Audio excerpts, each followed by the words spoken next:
mesti ada jadual seminggu sekali belajar fiqh, seminggu sekali belajar tauhid, seminggu sekali belajar tasawuf, akhlak. Mesti belajar. Itu fardu ain. Apa maksud fardu ain? Ilmu yang diwajibkan kepada semua orang. Kalau di Malaysia ni ada yang Islam 25 juta, 25 juta ni wajib belajar ilmu ni. Kecuali yang belum baligh. Yang lain-lain bila dah baligh, mukallaf, wajib belajar 3 ilmu ini. Fiqh di negara kita, fiqh apa? Sebut tengok, fiqh apa? Tak bunyi tu. Fiqh kita fiqh Syafi'i.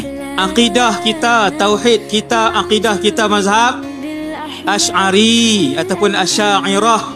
Tauhid dan tasawuf ni ilmu akhlak, ilmu bersihkan hati, menjaga lisan, tidak marah, ilmu bersabar. Itu ilmu akhlak yang kita kena belajar.